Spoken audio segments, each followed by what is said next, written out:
Welcome to the Songwriter Connection podcast, where we look at the craft of songwriting through the eyes of the songwriter. Each week, we make a connection with a music maker, listen to their songs, and hear their stories.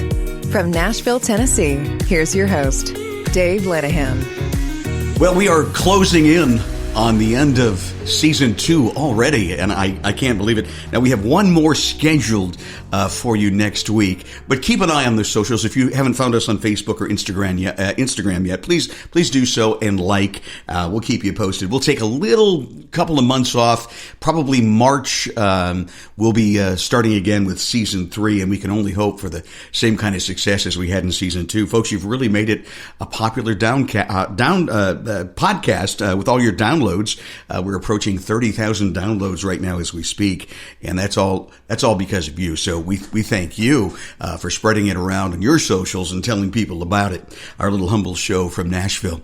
So we've got a great guest for you today, and you know we pride ourselves in spanning the genres, and we've talked in the past to how I hate to putting anybody into a box or a genre, but this guy is Kiran Gupta is our guest, and he refuses to be in any box or genre. But let me tell you, he's done a lot, and we're going to meet him, and we're going to hear some music in just a little bit. First, I got to tell you about Discover Sooner, our local sponsor. Discover Sooner, though, is all over the world. DiscoverSooner.com. Started by my friend, CEO Nancy Deckent, who was our guest season 2. I think it was podcast 2. Check it out because she's a great songwriter as well, a music publisher and a plugger. And this is a great organization that she put together to connect folks, get you discovered sooner, build relationships with not only other songwriters, but the publishers that can help you along as well. So after the podcast today, if you would go to discoversooner.com, we would very much appreciate that. Yeah. Kiran Gupta is our guest today. He is a multi-instrumentalist, currently on the road, but we've taken a little time off the road with the War and Treaty, which we're going to talk a lot about. That is one amazing group. He's got a new album that just came out called Caged Free, with his style of jazz, fusion. How would you describe it, Kiran? It's a little bit of everything. A little bit of everything. Yeah. Just soul music. Soul jazz. Soul jazz. Yeah, that's kind of at the heart of everything. So yeah, it's my Hammond organ trio. So. Cool. How about we start with a song from that record? Let's go ahead and do it. Okay, and this has got a lead singer that we know, huh? Oh yeah, big friend of ours. So. Yeah. And we could talk about her later too. Yeah, we'll do that. Listen to her voice though; you're gonna love it. Kiran Gupta from Caged Free. This is called "Not Another Requiem" on the podcast Songwriter Connection.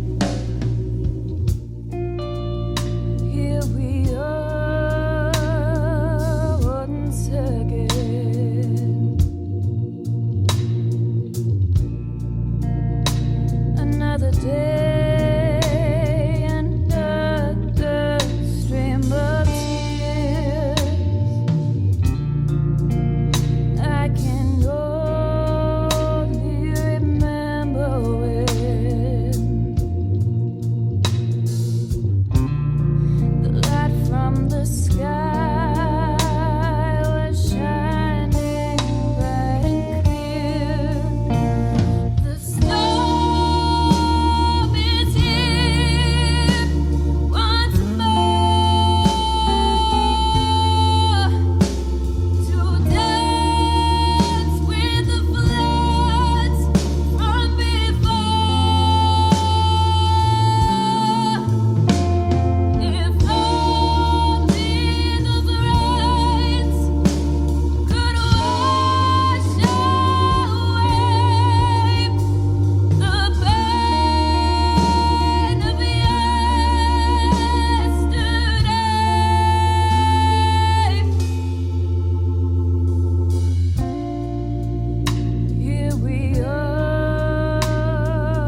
marching on ahead, side by side by side,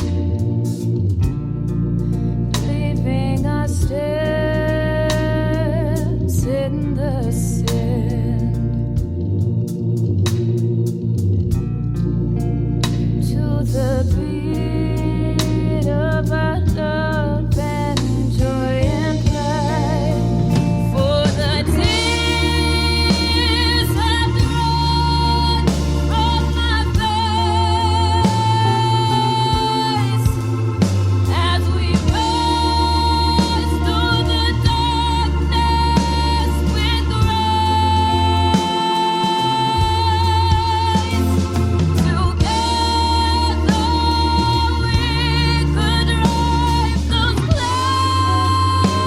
those clouds away and bring back the light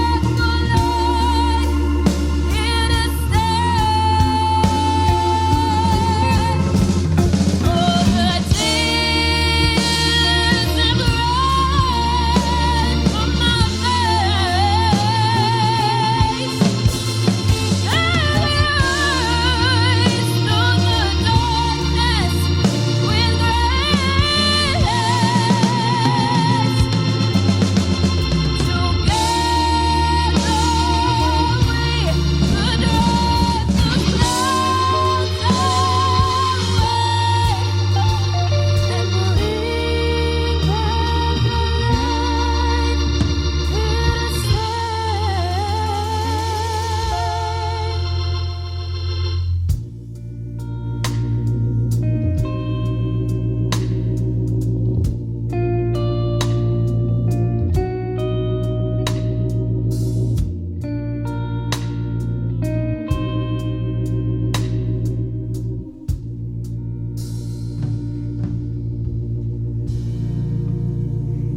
Well, if you enjoyed that track as much as I did, you'll be happy to know it's available. It's out there. It's from the record Caged Free by our guest, Kiran Gupta. Yeah. How are you, Kiran? Oh, I'm doing much better now that I'm here with you, Dave. It's been a long time. It has been. It's so good to see you. So good to see you, too. Kiran and I used to work together at the Ryman Auditorium, and that's where I got to know him. But these days, things blowing up for you, huh? It's a whole new world. It's happened very recently, very quickly, and you just kind of have to be ready and roll with it. Yeah, yes. And I think you've been ready for some time. Yeah. We're going to get into all that, your background and everything. Yeah. You've got amazing stories to share. But I want to talk about that track right there. Yeah, absolutely. Not Another Requiem. Yes. First of all, the voice. First time I heard her sing was on the stage of the Ryman Auditorium. Exactly. So it's Dave and I, our friend Lauren Hedrick was singing that. Yeah, that was not me singing. Yeah, wonderful not at girl. all. Yeah. Yeah. So, and we all worked together at the Ryman Auditorium. Mm-hmm. And the funniest thing is when I first met Lauren, she started working there a few months after I did. Yeah. And when she was working there, and I could hardly hear her voice. No. Like she'd speak very softly. Yes, she was she's very soft-spoken. reserved. She was very, Yeah. And then, we got to talking and we got to get to know each other.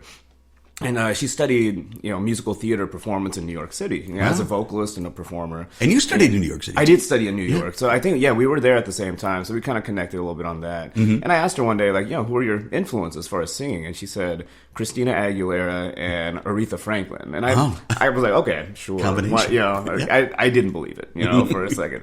And then we were at a blues jam. It was a pro blues jam. It was at the Local back then. It was the Tuesday night jam that Kara Lippman used to. You've talked about the Local in the show a lot. Yeah, it's a great place, it's great venue. Cool place, great stage, and all that. So, and I got up there with Lauren, and I was like, and she decided to sing "Superstition," Stevie Wonder. Wow. And the voice that came out of it made no sense to me. It made absolutely no sense. Where's it coming from? Where is it? Yeah. And to a point where I remember thinking, I have to write something for this voice. Yeah, I thought the same thing. It was like, this voice needs to be heard. Yeah. I need to do something with that. So, as far as the song goes, so I was writing a poem. I remember this is several years ago. Mm-hmm. And it seemed like we were kind of experiencing, the country, the world, there were so many disasters happening, one after another. We didn't have time to mourn one until another one happened. Yeah. So I think there was a lot of tension and stress kind of, in the world. Mm-hmm. And I was just kind of writing a poem, kind of expressing that. And at the same time, I was fooling around with like a melodic, kind of a chordal little riff. Mm-hmm. And I realized, these two things could actually work together. Yeah. So I kind of, just kind of just molded them together, and that's what the song that came out of it was. Oh, what a great piece of music. And then I met Lauren. I was like, okay, these are the pieces that I need. And the band feature there is my Hammond organ trio. So yeah, we're called Kiran Gupta Cage Free. Mm-hmm. The album's called Happy Thoughts on Cloudy Days. So, and here I was saying it was called Cage Free. That's your band. That's a band name. Yeah, that's a band name. No, my bad. No, it's all good. It's all good. And so it was Yeah. featuring my dear friend Val Lepescu on guitar, who I owe so much to him. He was one of the first guys I met in town. Is he the one that's killing the lead on that song? Oh, my God, man! yeah, and then you yeah. come in with that Hammond organ lead is incredible. Oh, Yeah. thank you. Yeah, but I mean, yeah, Val, brilliant musician. One of the first guys I met in town, and my drummer is Daniel Cox on drums. And, wow. and Daniel, he works a lot in town. I'm sure you'll cross paths with him. Mm-hmm. Two of the most brilliant musicians I've ever had the opportunity to play with. So, and when you write a song, it's one thing. You're proud of it, but then when you bring it in front of people that just put that much life into it, like I didn't even know that was possible. Like when I listened back to that track, I was like, I can't believe. Like we did that, like I'm sure you have those moments too, where it's like that happened, that really happened, and I'm glad we recorded it. It's like, like with Lauren's voice, Val's guitar playing, and Daniel, like everything. Like all the notes, like it serves a purpose. Did you record it live? We recorded the band live. The band was live, and then we brought Lauren in a few days later to record the track over. She just added the track. She just added the vocal track on top of what you guys did live. Exactly. Yeah. So Incredible. I sent her like a scratch version of it, so she kind of practiced along with it, and then she laid it down. And the funniest thing, when we were in the studio, she kept, she did a couple takes, and our engineer had to go up to her and say, "Hey, can you stand back a little bit? You're almost breaking the microphone." Like that's how strong her voice was. Powerful. So there's moments where it kind of feels like she's going back. She's physically moving away from the microphone so she doesn't break the microphone. She's something else. She really is. Yeah. And hopefully we get to work again together soon. I remember watching her on the Ryman stage singing an Aretha Franklin song. Oh yeah, I'm like, oh my God, it's something else. So I'm she's really very something. grateful for them lending the talents to this, to this project. You have been doing so much. So let's start with right now. You're kind of putting all of your efforts into touring with the War and Treaty. So let's talk a little bit about that. If you don't know the War and Treaty, Google them. Listen, they're incredible, right? They are incredible. Two incredible musicians, incredible people. Probably the two most prolific songwriters I've ever met in my life. Really? Oh my goodness! Like, I mean, they're just it's just constant creativity around them. So the way I got involved with them, I actually met their musical director, Max Brown, on guitar. Also a brilliant musician, and we connected up at a blues jam, and we just kind of remained friends. This was several years ago, and I think he was always talking about, hey, we should kind of bring me into the mix a little bit, and we tried, it just didn't work out, and then of course the pandemic hit and everything kind of went away, so there was a lot of uncharted territory. So I kind of forgot about it, and they were kind of trying to they had an album out that they were trying to push a little bit, but then in August, my buddy Max, he sends me this text message, and he goes, "Hey, I got 2 shows for you with the War and Treaty if you want them." I said, "Absolutely, let's do it." Like, I didn't even check my calendar. I was like, "Yes, I'm canceling everything else on there." And he's like, "Okay, cool. Let me check back with him, and I'll let you know what the shows are." I was like, "All right."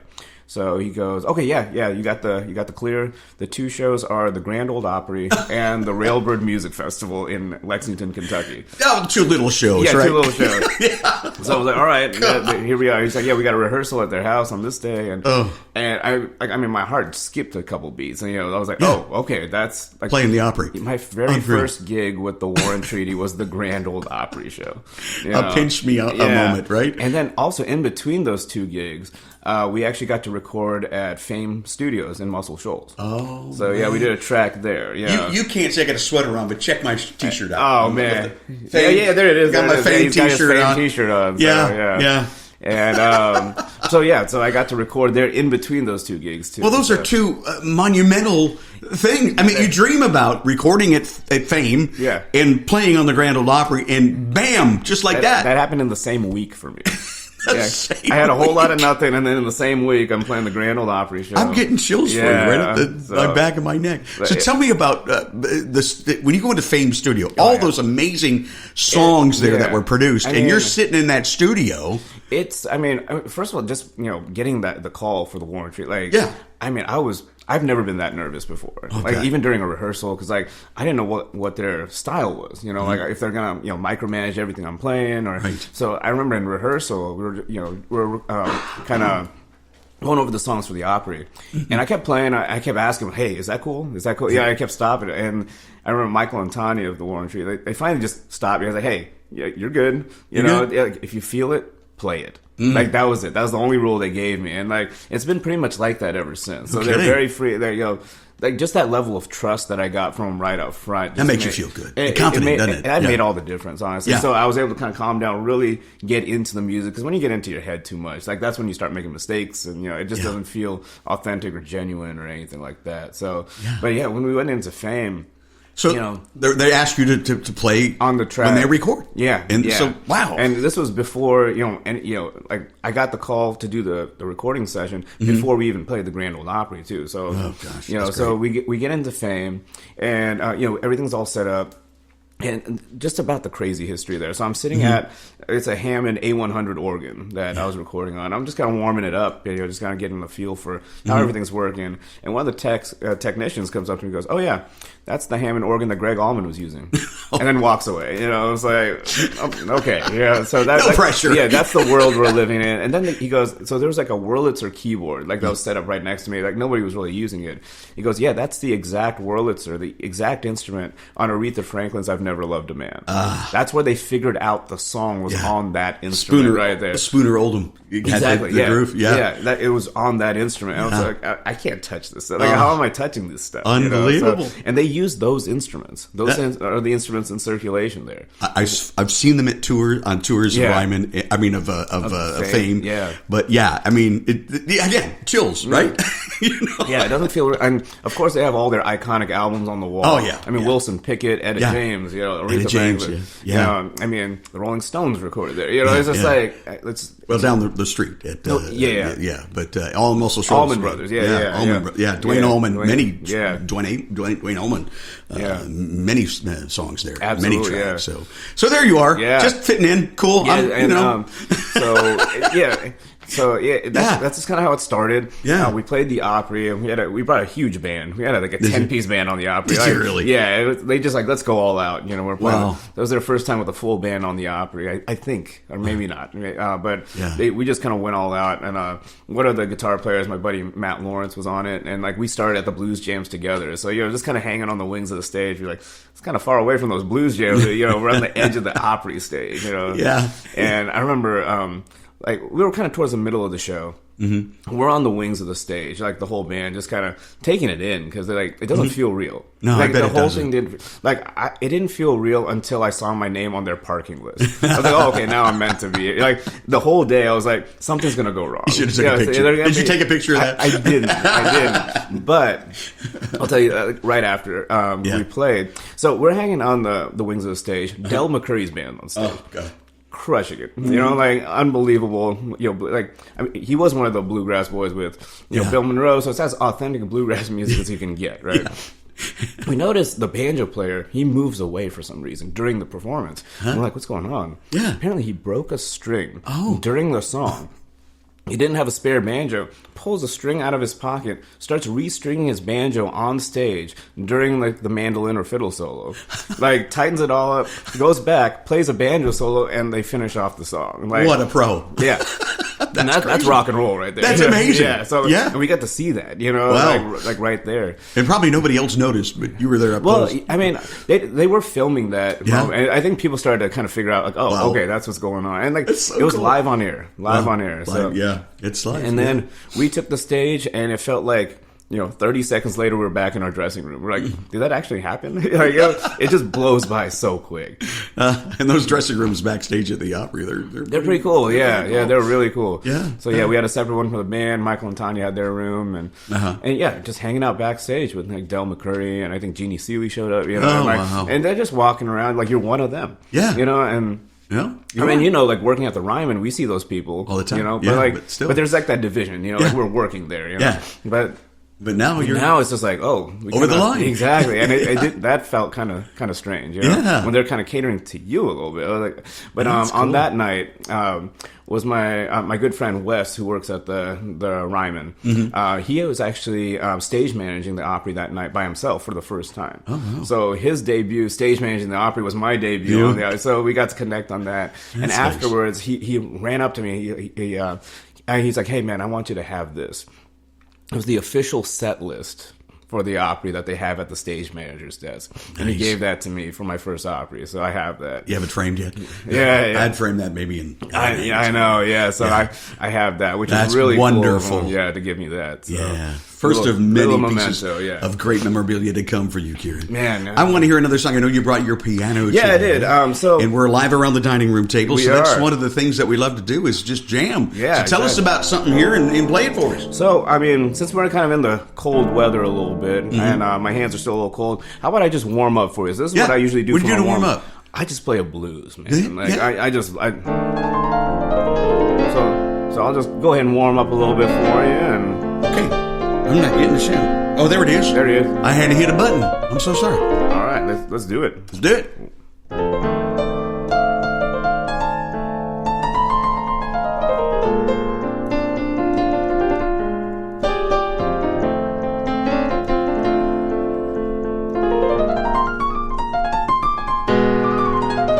Whoa.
The piano stylings of Kiran Gupta. Yeah, this is a little warm up for you. Just the warm up right Yeah. there. You know, this is still an audio only podcast. I wish I had cameras rolling on that so people could see that your hands were flying across man. those piano keys. It's just a warm up, right? Yeah, just kind of get everything loose. You know, get the blood flowing a little bit. I'm loose now. Yeah. And I'm a big fan of jazz music. I may have told you over the years, my first job in radio was jazz. Yeah, I think you did mention this And to me, yeah. I most particularly love piano jazz. Yeah. And did you have any favorites? Because I know Oh, absolutely. jazz I has mean, really influenced you. Huh? Yeah, and I mean, it's one of those things that's like, who didn't influence me? Yeah. You know, like, you learn something from everybody. Sure. But I mean, my guys were like Oscar Peterson. Yeah. Was my favorite. Yeah. I actually got to see Oscar Peterson when I was in high school. There was a jazz club in Oakland, California called Yoshi's. And it's a Japanese restaurant and jazz club. And, cool. And I mean, I practically grew up there, you know, especially when I found out like all the jazz greats who were still living at the time, We're they playing played there. Yoshi's. Yeah. Wow. So my dad and I, we went and saw. Like I had to beg my dad because it was $100 a ticket, you know, and that's kind of a lot, you know. So, but I was like, this is my hero. I gotta see him. Yeah. And it was a two set show, and unbelievable show. He had like Oscar Peterson had suffered a stroke in the '90s. Like his left hand wasn't as prominent as it used to be, but I mean, it was incredible. He had Still could play. Oh yeah, he could still play. He had his European band, Niels Henning Ørsted Peterson on bass, Martin Drew on drums, and Ulf, I think it's pronounced Vicanius on guitar. And unbelievable. Like they played a lot of his compositions too, which I had no idea he because I always knew him from all the standards that he kind of took over, but he writes incredible, or he had written incredible music back then. So that was one. Of course, like Bill Evans, Thelonious Monk, Thelonious, so all those guys. McCoy Tyner. I got to see McCoy Tyner. Did you see Yoshi's, McCoy Tyner? Yeah. And it was a trio with Harvey Mason on drums and Ron Carter on bass. Oh, Ron Carter too. Yeah, so man. former Miles Davis bass player. Yeah, so. Miles Davis, that's right. Yeah. You know, and of course, Nicole Tyner was Coltrane for Coltrane's. That's still one of my favorites. Incredible quartet. Yeah. So, when did you first start getting interested in jazz music? In jazz, okay. So, I mean, my parents stuck me in piano lessons when I was 5 years old. 5 years old, just to kind of keep me out. Were they musical too, or not really? I mean, my mom played a little piano. My dad is kind of self-taught on guitar. Yeah. You know, but they wanted me to have an activity that pretty much just kept me out of trouble. And like, we had a piano at the house, which was like my dad bought my mom a piano. And the thing that was happening a lot, like when I was really little, my mom would be practicing piano. I just run out of whatever room I was and start banging on the keys. I would just disrupt her piano practice every single time. So I thought, hey, maybe we should stick this kid in the left, you know. And so my piano teacher at the time, she didn't take anybody below the age of 7. But my parents convinced, like, hey, he's got something. So a little talent there. Yeah, and piano did come naturally for me for a while. But it wasn't until elementary school, like in 2nd grade, I remember my music teacher, his name is Ron Thorpe. And it was a music appreciation course, and most kids, like, they wanted to do the PE, the sports and stuff outside, but I was really into the whole music appreciation thing. He played a recording of Louis Armstrong, and it was the West End Blues, and it was the first time I heard it, and I remember thinking immediately, what was that? And how do I get to do that? Yeah. You know, and I remember that whole day, I was just repeating. And you're how old? I was 7 or 8 years old. Yeah. Wow. And I remember just keep repeating his name over and over in my head, Louis Armstrong. I didn't want to forget. I mean, I could have written it down somewhere, but I just kept saying it over and over. Ingrained in your head. Yeah, and then I think like the next week, my family and I, we just went to like a department store or something, and there was this CD collection that I saw, and it was Columbia Records has a CD compilation series called This Is Jazz, and it was a 4 CD set, and one of it was this guy Louis Armstrong. So, and there was 3 other CDs. So, and I begged my parents to get it, and we got it. Wow. You know, and the other CDs were some guy named Count Basie. Count Basie. Yeah, and this other guy named Duke Ellington. And then the 4th CD was actually even more important. It was a sampler of all the other series. So it had like one track from Dave Brubeck, one from Miles Davis, one from Art Blakey and the Jazz Messengers, Tony Bennett. Yeah. You know, all that. So that kind of broadened my horizons. And then when you figure out that, wait, all these jazz musicians, they have their own records, but they play on each other's records. Like, and there's this whole, it all branches out. And it's one of the coolest things to see. It really is. You know, so, and that's what really got me into it. Yeah. Well, that's good. Now, you went to school to study music?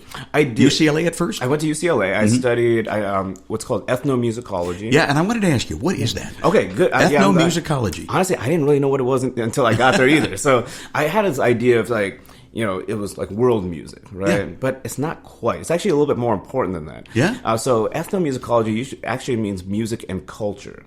Okay. So the ethno part comes from the word ethnology, so the study of culture. And of course, the musicology is the study of music. So it's actually what music means to people. Wow. You know, and the department at UCLA was the only undergrad department like in existence.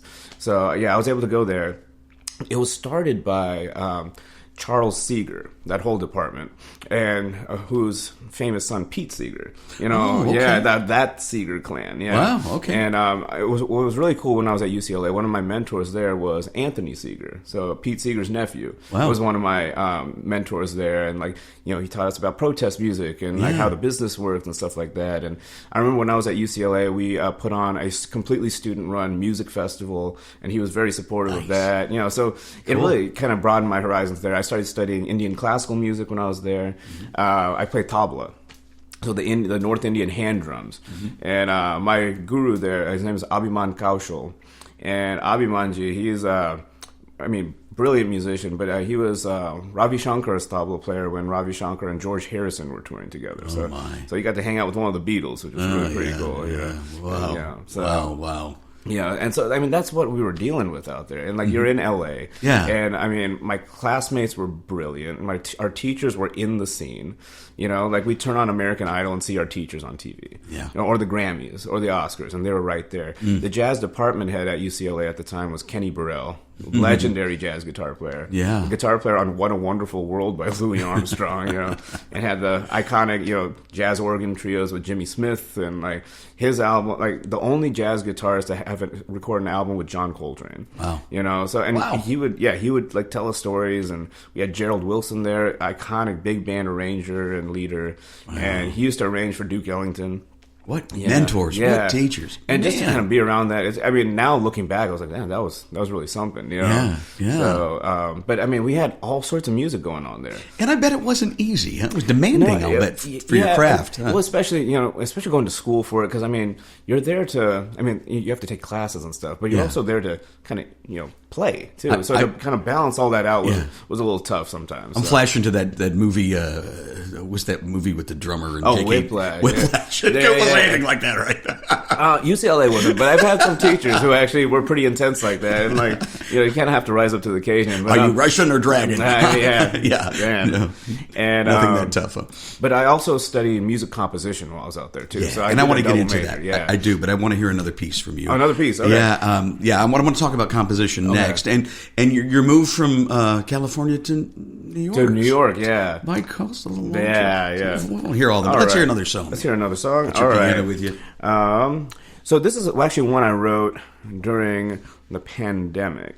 So when the pandemic kind of hit, all my work in Nashville kind of just disappeared. So my parents convinced me to kind of move back home for a bit, and I was able to kind of chill out for a little bit. But what happened? There was one moment that really struck me. Kind of like I wasn't really ready for it, but it was the passing of Representative John Lewis. Yeah, you know, was kind of had a huge impact. Like, you know, and just thinking about, you know, like the civil rights movement. Right. Most of the civil rights, you know, leaders and icons, they either died or were murdered before I was even born. Right. You know, just so to share the same time as a civil rights icon really had an impact on me. And working at the Ryman. And working at the where he, you know, received a scholarship from Martin Luther King Jr. You know, so in 1961. Like that it was pretty wild.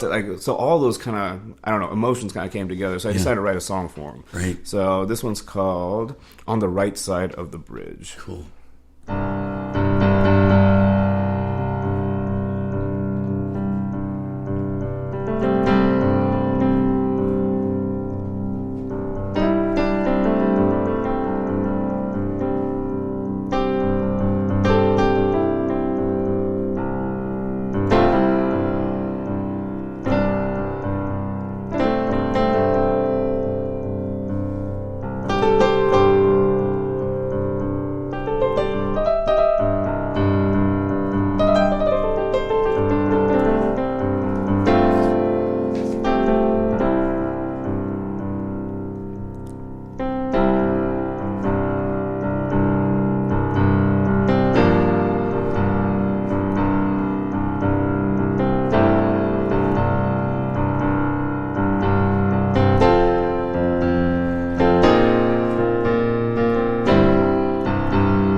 Kiran Gupta, pretty important composition. Yeah, thank you. Right side of the bridge. Yeah, on the right side of the bridge. Yeah. Have you recorded that yet? Not yet. During that pandemic, I got a lot of writing done. Spent some time at home. My dad actually flew out to Nashville. I think it was September of 2020, and we just packed up my car, drove a bunch of my gear back to California just to kind of wait out this whole period of time. And I was home for about 6 months, and I got a lot of writing done, a lot of practicing done. And it's good that you get to spend some time with family. Yeah, spend some time with family. I don't get a chance to do that much. And I got to, and my parents live in, Northern California in wine country. So I got to hang out with the dog, and play some music and be connected with a lot of musician friends out there, which was nice. I think I needed a refresher for sure because 2019 was a very busy year for me. I played. You were like with 5 different bands in 19? I was with 16 different bands? Yeah. You were in demand, my friend. So things were going real hard, hard, real fast. And then, of course, when 2020 hit, we just hit this brick wall, and everybody hit that at the same time. Yeah, it was hard for musicians. It was very hard. And venues. And the Ryman. Yeah. So a lot of the small venues, a lot of them didn't make it out, which is really sad. It's so sad, Yeah. But it was uncharted territory. You need to record that last song. Yes, you do. Yeah. I want to hear a jazz record. Absolutely, yeah. I've been playing it with my trio. Have you? We've been playing it out, and we've been really kind of finding our space within it, which is really exciting with those guys. So let's talk about Kiran Gupta, the guy that composes music. And really get into composition a little bit here. Yeah. I know you've written a score for the film. Yes, Love Arcadia. Love Arcadia, yes. And that's out there on Prime right now? I believe it's on Amazon Prime still, yeah. So that was back in 2015. Was it really? Wow, yeah. okay. So the story of that, my sister, actually, she was working as a production assistant for that film. The one I met recently? Yes. She's darling. She came out to your round, which is great. It was just a really great thing. It was so good to meet her. And let's talk about ethnomusicology. You're doing exactly what we study in school. You're creating a community. It's all about the community, and you're really bringing something special to the community out here, which, and so, that's just how these things survive, and we're finding that out firsthand, especially coming out of this whole pandemic mess that we're in. So. Yeah. But that film, so it was in 2015. My sister was working as an assistant on it, and I think they were shopping around. They're like, hey, we kind of need a composer for it. So she just threw my name in the mix. Like, hey, my brother does this stuff, and she sent me a copy of the script from the movie. Okay. I read it in one night. It was that good. It was very charming. So the story is about a young Asian American boy. All of his friends are just graduating from high school, and his friends are going off to college and stuff. All he wants to do is work at his parents' boba tea shop in Arcadia, California.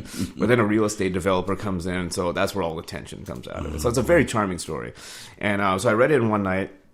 I wanted the gig, so that next day I just sat at the piano. I just wrote a bunch of little riffs that I found inspired me from the story. Yeah. And I just recorded little bits and I just sent it to them. I was like, hey, this is what I'm feeling. I read the script, and they were like, oh my God, that's amazing. No one we didn't think anybody would take it so seriously. Because when you're all starting out, you don't know who's gonna So I sent in that. They're like, yeah, you got the gig. And I was like, awesome. And they're like, we can't really pay you, and I didn't expect it. It's a small budget film. Yeah. It was like, hey, you'll get an IMDb credit, and we'll fly you out for the premiere, and we'll do as much as we can for it. I was like, I'm not doing it for the money. I just kind of want the experience and all that. And so we're all on the same page. And they're like, okay, can you have it done in 2 weeks? It's a 99-minute film, and in the industry, I studied that a little bit. So you usually get 2 months for a project like that. Right. So I was like, yeah, I can do it in 2 weeks. It's gonna be mostly piano music, though. So I spent a lot of sleepless nights. I pulled all-nighters. Did you record it in your own home studio? So this is the craziest thing. So we communicated through, let's see, video chat, through text message, email. They would Dropbox me the reels, phone calls, text messages, the whole deal. And so they Dropbox me the reel. I'd record to the reel and send it back to them. I was in New York and they were in California. So I just did it at the piano. I was using my computer. I use Logic Pro. So yeah. That was what I was most familiar with, and just kind of did the whole thing there. And got it done in 2 weeks. And the What a craziest daunting thing, task. well, the Yeah. craziest thing was I didn't meet the director or the writers or anybody until the premiere in San Francisco when they flew me out. Wow. Yeah, so like we did the entire project without ever meeting in person. How did it feel to be watching this movie and hearing stuff that you composed underneath? In the theater, that was weird. I bet it That was. was crazy. You know, just to see Yeah. the big screen, and then like my name popped up as the composer, and so Yeah. that was really pretty cool. That was kind of like a childhood dream of mine to be a film composer, and my goals changed throughout the time, but to get that opportunity to do that was really pretty amazing. I bet you'd love to do it again. I would, absolutely. Now, the film is called Love Arcadia. Yes. You can find it on Amazon Prime. I'm going to find that Yeah. this weekend, and I'm going to watch that. Yeah, it's a very charming little film. Very So cool. I'm very happy to be a part of it. Now, I also see you composed music for Heather Hansen, who Jim Henson's and the Puppets, right? His daughter. That was a crazy experience. Yeah. So basically, that's all thanks to my dear friend, Ty Defoe. You see how the connections kind of work in? You have to know. Yeah, and so I was in New York. Get around. Yeah, so I was in New York actually going to grad school. Yeah. I went to NYU. And that's what brought you from L.A. to New York, grad school? Well, there was a time in between. Well, Was it? I had a couple years in there when I was actually teaching. So Okay. I had no direction after graduating from UCLA. Like, I couldn't get a job in LA that could pay rent and bills and stuff like that. So I actually moved back home. I was in a pretty rough spot right after graduating, as a lot of people are. Yeah.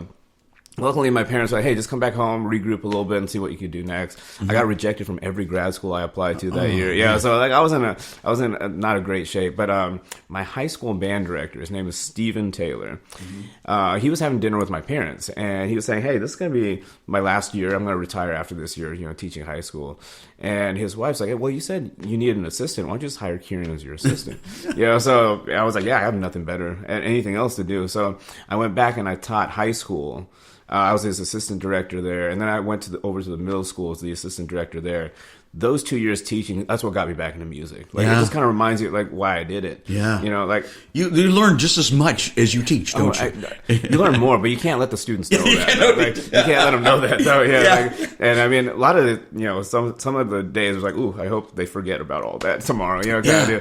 But like, and I wasn't really trained to be an actual, school teacher. Like, I was just going by what I knew, what my instincts were and stuff like that. Right. Those were two of the most fulfilling years of my life, though. Yeah. So you decided to pursue it even deeper and got accepted at, where'd you, Columbia? NYU. Yeah, so that kind of gave me, like, when I was teaching, I would always say, like, hey, lead by example.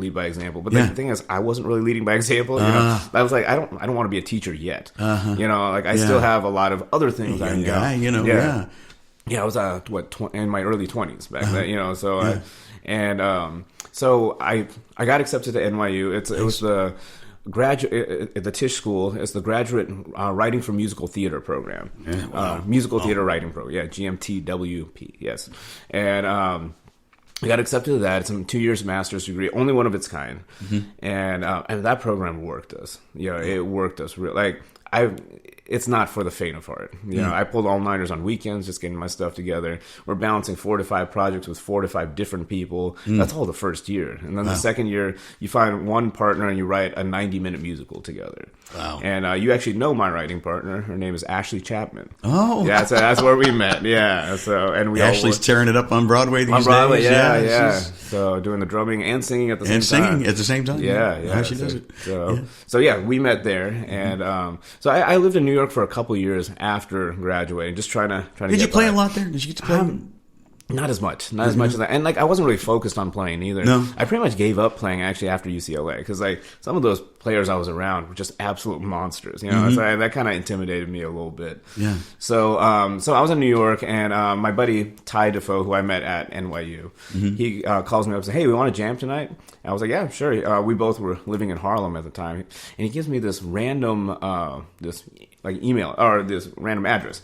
And in the Upper East Side, and so I was like, all right. And then it was kind of a trek to get out there. He's like, yeah, bring your horn. And like, I play trumpet as well. Yeah. So he's like, bring your horn, and we'll do something. And I was like, all right. Yeah. I show up to this address. I had to take like a couple subways and a bus to cross it. It was kind of a journey. Yeah. And it turns out, like, I went to the address, and Ty opens the door, and I walk in. and it was one of Jim Henson's studio workshops. Wow. Yeah, puppets and puppets. everything. Yeah, it was where he one of the spots where he was building puppets. And it turned out that jam session wasn't quite a jam session. We were improvising a score to one of Heather Henson's puppet shows called Flight. And that was one of the most surreal experiences. First of all, the puppets were incredible. It was about these cranes, the birds, these cranes, and the puppets were so good you didn't even notice the people behind them, maneuvering and all that. Can only imagine. And then she hired a professional kite flyer too. He could fly a kite in your dining room right here. Really? It was wild. Wow. These incredible costume designers and stuff. So we were able to. It was me, my friend Ty, and his collaborator Tataya. She was another one of our classmates. Wow. And we just kind of made the score out of my trumpet and Native American flutes and percussion and piano, and we were actually able to perform that show a couple times. Wow. And one of it was for the International Indigenous People Conference in Brooklyn that year. And we had Nobel Peace Prize laureates in the audience and stuff like that. It was wild. Wow, cool. It was really pretty cool. Wow. And it was just one of those things. He just gave me the call, and it just turned into something incredible like that. So that's how it works sometimes. Now, what brought you from New York to Nashville? Well, so I was kind of trying to do the New York thing, and I was, not being very successful. So Ashley, who I mentioned earlier, she was always talking about Nashville, because she had actually done a writer's, I think, camp or something before moving to New York. So Nashville was always on her radar. So she always thought, I'm going to go to Nashville. And my thing was man, Nashville's just country music. I'm not much. But it's not. I didn't know that. But you didn't know that. That's what everybody thinks. Yeah, you did. Mm-hmm. Yeah. So I'm staying in New York. Yeah, that's where all the jazz music is. Stuff like that. Yeah. And so she moved to Nashville first. And, she started kind of making the rounds a little bit. And so she said, hey, you might want to come out and visit. I think you might like it. I was like, whatever. I've never been here, but might as well check it out. Yeah. So in one trip, I spent 3 days here. In 3 days, I played more music than 3 months in New York. Wow. So I was like, okay, I think this town's got, I think this town's got what is, We get some of the best musicians in the world. Absolutely. And honestly, this town is unbelievable. Yeah. And the community, too. It's such a giving community. Absolutely. And so I decided to make the move. I took a few months off, went back to California, kind of recharged a bit.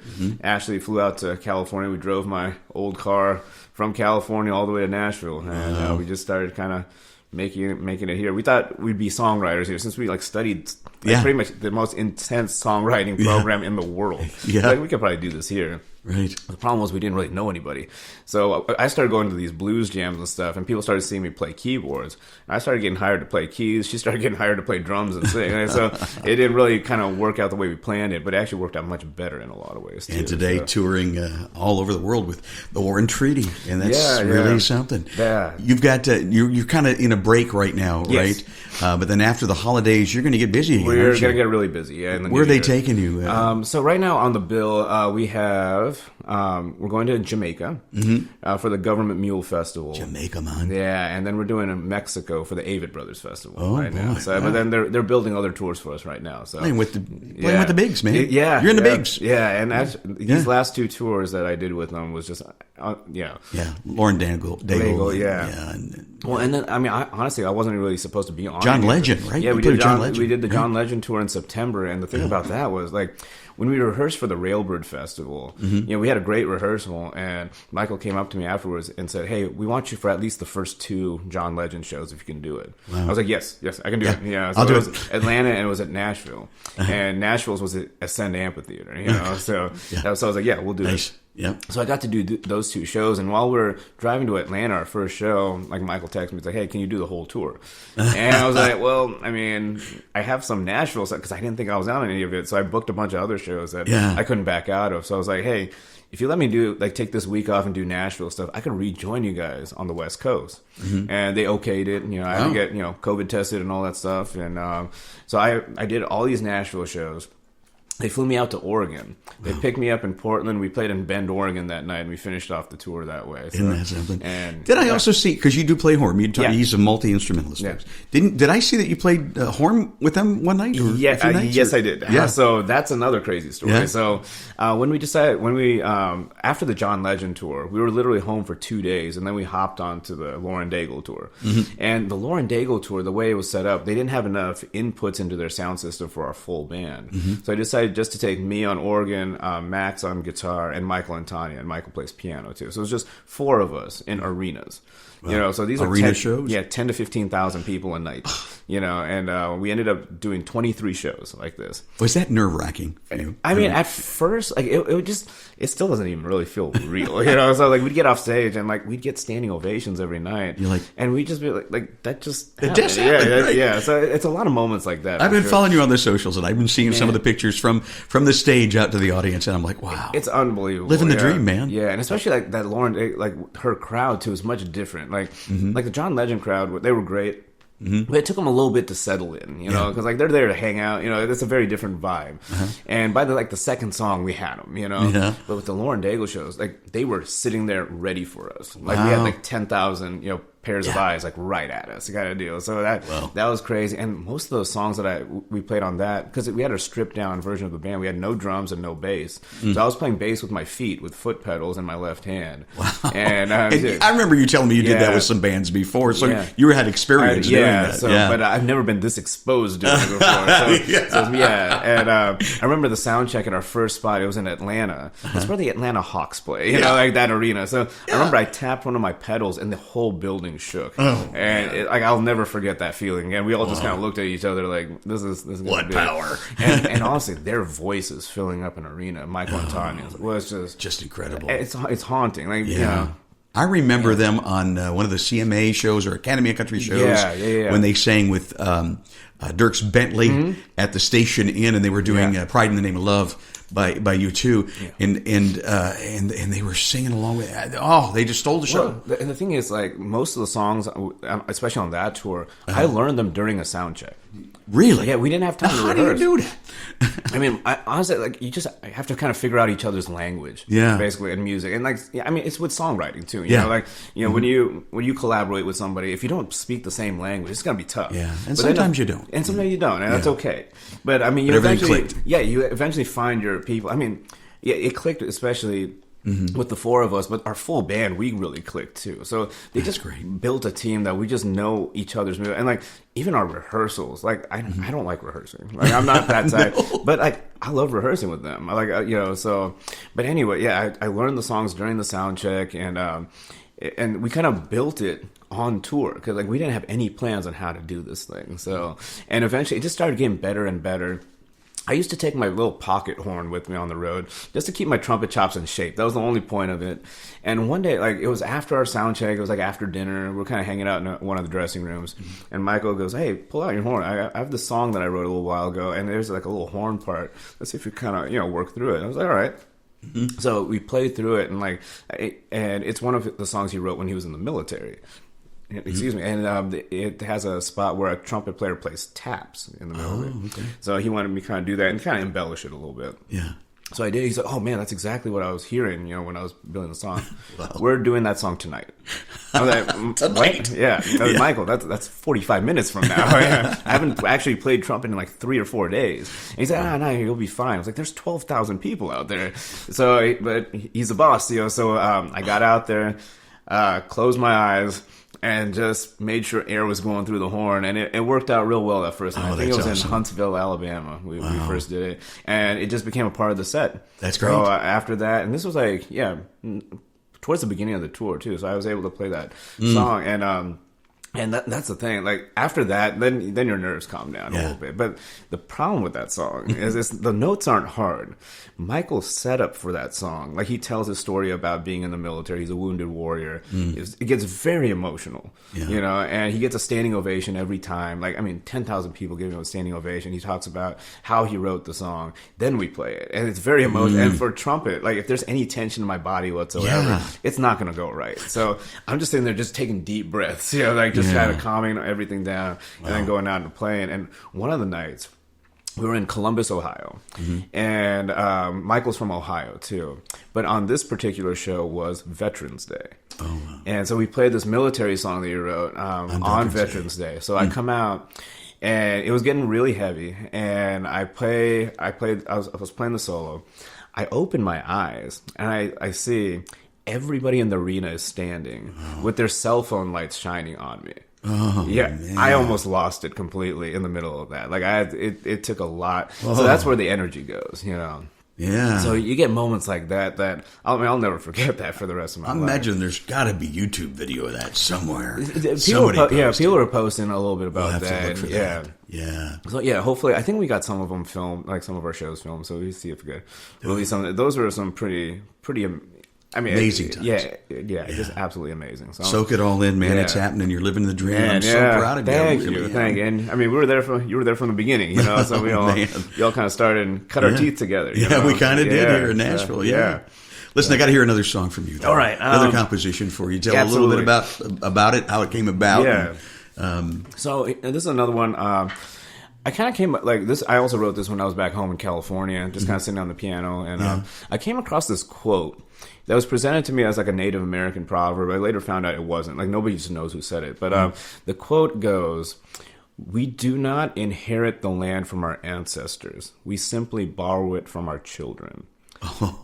That's a pretty different way of looking exactly. at things. And that really hit me. That really struck me. And I was really kind of going over my head, over and over. And it's like, and it kind of goes a little bit deeper than just that. Like, it's really like what we do, music. Like, what's the point in us doing it if it can't be done in the future, you know? So that's why, like for you, like setting up those writers rounds, giving singers a chance to kind of get their stuff out there. Like you're creating opportunities for other people, which I think is what we do. Yeah.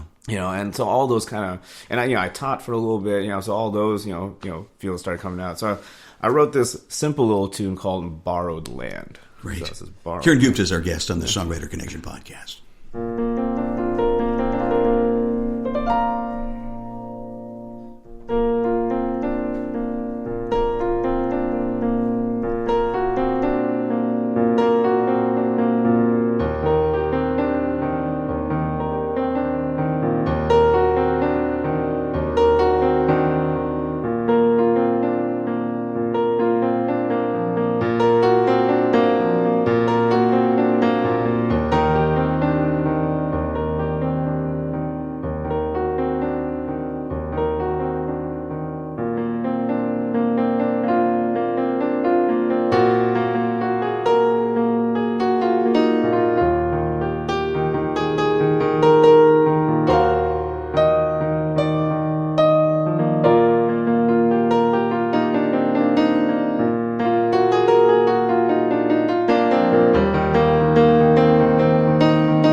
Listening to that, Kiran, I can hear I can hear some of the influence. The Oscar Petersons, the McCoy Tyner, with also some soul and some blues and even some classical. Yeah. It's all in there, yet it all remains uniquely Kiran Gupta. Oh, thank you, Dave. It's spectacular. Oh, thank you. That means a lot, Dave. Yeah.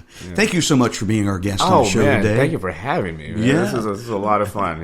You were worth waiting for. I know you're so busy, and just to take a little time during the holidays from your busy touring schedule. To be here, I'm just totally honored. Oh, for sure. And just a quick little shout out to our friend Hunter Wolf. Too, Hunter, I was checking out his episode that he did with you, and he gave me a shout out. So they're fantastic. Right back at you, buddy. Yeah, I love them all. Oh man, yeah. Hey, continued success with the War and Treaty, and if you're out there, look up their site, find out where they're playing, go see them, and wave hello to Kiran Gupta. Watch his trumpet solo on that one song. Thanks, Kiran. We'll join you next week on the Songwriter Connection podcast. Thank you for listening to the Songwriter Connection podcast. Find us on social media at Songwriter Connection. Also, listen to Dave Lanahan's Nashville Connections radio show. It streams live every Friday morning on WOBL and WNOI. Look for us on Facebook and YouTube. See you next time on Songwriter Connection.